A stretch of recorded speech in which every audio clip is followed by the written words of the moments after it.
When billionaire tech tycoon Nathaniel Pierce slid the divorce papers across the table, he thought he was cutting loose the weakest part of his £6 billion empire. His offer was simple: £8 million, a luxury seaside property, and a confidentiality agreement. He expected tears. He expected a fight. Instead, his wife Audrey calmly signed the papers, refused every penny, and walked away. Nathaniel smiled, convinced he had won. He had no idea he'd just made the biggest mistake of his life. For 10 years, Audrey had stood quietly beside him as he transformed Pierce Dynamics into one of the UK's fastest-growing technology companies. To the outside world, she appeared ordinary, a reserved woman who preferred staying out of the spotlight. Nathaniel had grown embarrassed by her simplicity, especially after beginning a relationship with his glamorous chief financial officer, Valerie Kensington. What he didn't know was that Audrey wasn't ordinary at all.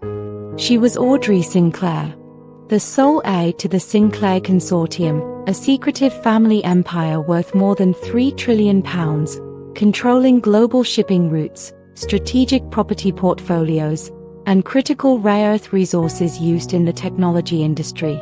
Years earlier, Audrey had hidden her identity when she met Nathaniel. She wanted someone who loved her, not her family's fortune.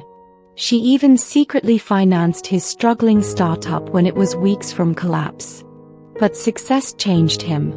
The ambitious young entrepreneur became arrogant, obsessed with status, and convinced he no longer needed the woman who had helped build his dream.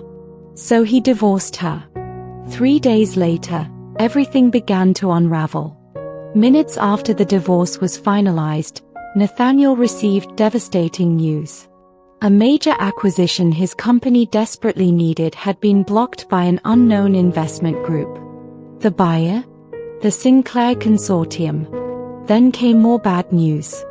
3 of Pierce Dynamics' largest suppliers abruptly terminated their contracts, paying penalties just to walk away. Every one of them was linked to Sinclair-controlled companies. Within hours, investors panicked. The company's share price plunged. Board members demanded answers. Banks began reviewing credit facilities. For the first time in years, Nathaniel felt genuine fear. Only then did he remember the name Audrey had signed on the divorce papers. Not Audrey Pierce. Audrey Sinclair. The truth hit him like a freight train. The quiet woman he had dismissed wasn't living in his shadow. He had been standing in hers all along. And now that she was gone, the empire he believed he built alone was beginning to collapse around him.